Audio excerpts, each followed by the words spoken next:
L'iPhone SE vient remplacer l'iPhone 5S en entrée de gamme, entre guillemets, d'Apple sur les iPhones. Alors c'est le successeur du 5S et on va voir qu'est-ce qui change par rapport au 5S au niveau du design. Eh bien, pas grand-chose en fait, puisque c'est le même design que le 5S. Sauf qu'il est disponible désormais, comme on le voit ici, en rose. Il y a quelques petites différences minimes cosmétiques comme les chanfreins sur les bords qui sont mat et qui étaient brillants auparavant. Ce qui change en revanche, c'est ce qu'on retrouve à l'intérieur, puisqu'on a un processeur A9, donc le même processeur qu'on avait sur l'iPhone 6S. On a également un appareil photo 12 mégapixels avec les focus pixels et la possibilité de filmer en 4K comme sur l'iPhone 6S également.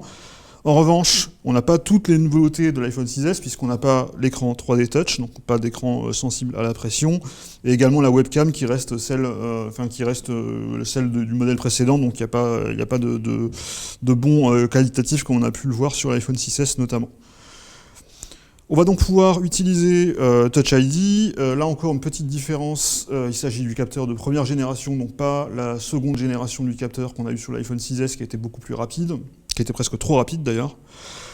On va pouvoir également utiliser Apple Pay puisqu'il y a une puce NFC à l'intérieur. Enfin, on pourra l'utiliser en tout cas quand ça sera disponible en France, on ne sait pas encore à l'heure actuelle. Sinon, pour le reste, ça ne change pas, on a toujours un écran donc, de 4 pouces qui gagnerait peut-être un tout petit peu plus grand, même si on apprécie quand même beaucoup le fait de pouvoir l'utiliser à une main, parce qu'on avait perdu, c'est une habitude qu'on avait perdue sur iPhone. La résolution est toujours la même, l'écran a apparemment bougé depuis l'iPhone 5S, pas constaté de différence à ce niveau-là.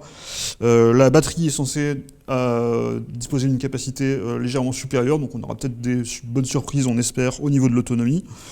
Mais voilà ce qu'on peut dire pour l'instant sur cet iPhone SE, qui est donc le successeur du 5S et qui prend vraiment la même formule en l'adaptant un petit peu, en mettant à jour les composants pour le mettre à jour par rapport au modèle haut de gamme.